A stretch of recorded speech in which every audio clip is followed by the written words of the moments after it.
Assembleia Nacional, ilustres auxiliares do titular do Poder Executivo e seus auxiliares, caros deputados, minhas senhoras e meus senhores.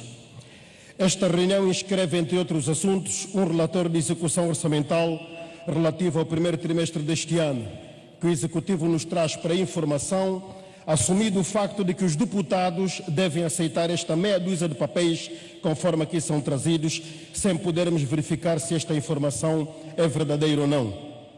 Dormiu-se à sombra da bananeira e ninguém pensou na grande revolução do petróleo de xisto americano, que fez baixar o preço do crude, abanando completamente as estruturas de um país como o nosso, que tira do petróleo 75% das suas receitas.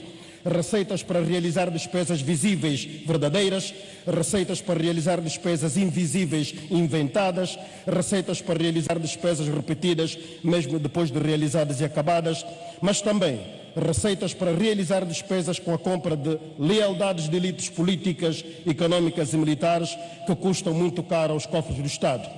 E a gravidade da situação é admitida neste relatório de execução orçamental, com uma quebra de receitas totais em 85%, comparativamente ao mesmo período do ano passado.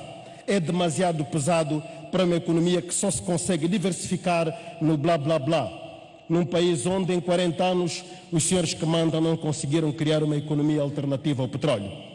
E agora que as coisas apertam e nos mandam a todos apertar os cintos, porque para as dificuldades somos todos angolanos, não importando a cor partidária que, no entanto, é um imperativo quando se trata da partilha, e como o Ocidente não serve para os empréstimos porque exige transparência, boa governação, prestação de contas, coisas que ainda não estão inscritas no nosso dicionário, o Presidente da República resolveu ir pessoalmente à China pedir dinheiro, já que os irmãos asiáticos só querem o reembolso, não se preocupando com o destino dado ao dinheiro do empréstimo.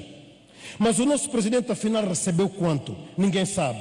Para pagar como? Ninguém sabe. A troco de quê? Ninguém sabe. Em quanto tempo? Ninguém sabe. Pedimos ao nosso Presidente para explicar o que fez e como fez na China. O chefe não fala.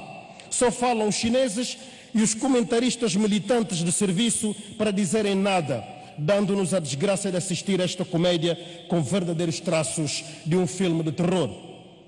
As forças políticas na oposição parlamentar solicitaram, a 30 de junho último, que o titular do Poder Executivo se digne explicar ao povo, dono do dinheiro e da dívida também, quais as condições dessa dívida que vão amarrar ou que vai amarrar a vida dos pobres desta terra pelos próximos muitos anos. Estamos à espera.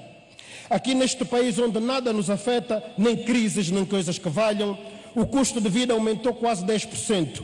A inflação anda a uma velocidade assustadora. Ninguém diz aos angolanos qual o verdadeiro estado da nossa economia e os dados divulgados padecem sempre de um verdadeiro otimismo militante. Senhores deputados, viemos aqui falar de cidadania e de nacionalidade, em meio de relatos que na região leste do nosso país os estrangeiros estão a ser agraciados com registros, fantoches e atribuição de bilhetes de identidade para fins que os angolanos não sabem. Trazem-nos um relatório da Comissão Nacional Eleitoral para 2014, mas os relatórios referentes aos outros anos, sobretudo de 2012, para vermos como afinal a CNE fez a gestão das eleições, não chegou aos grupos parlamentares da oposição. Mas então, o que é que está lá que nós não podemos ver? Senhores deputados, é justamente para impedir que os angolanos saibam o que aqui discutimos e decidimos que se impede que as sessões deste Parlamento sejam transmitidas em direto. A 7 de novembro de 2013, já lá vão 2 anos, as forças políticas na oposição parlamentar endereçaram ao Sr. Presidente da Assembleia Nacional uma carta conjunta a reclamar da pouca vergonha de termos aqui verdadeiras conversas de quintal que não chegam aos angolanos. E mais uma vez, estamos aqui hoje a falar sozinhos, de nós para nós, apenas isso. O povo que se dane por enquanto, pois quem manda apenas se vai preocupar com esse povo quando precisar do seu voto a troca de algumas latas de cerveja cuca numa maratona qualquer, nessa tendência aldrabacionista de querer o poder apenas para se servir. Esta Assembleia tem condições técnicas instaladas para que todas as sessões sejam transmitidas em direto e julgamos que aqui não há nem pode haver coisa a esconder aos angolanos que representamos. Meus senhores, vamos deixar que os angolanos saibam aquilo que aqui se discute. De outra forma, o grupo parlamentar vai, a partir de hoje, tomar medidas democráticas de protesto ao nosso alcance para que esta matéria, os direitos dos cidadãos, sejam respeitados. Muito obrigado.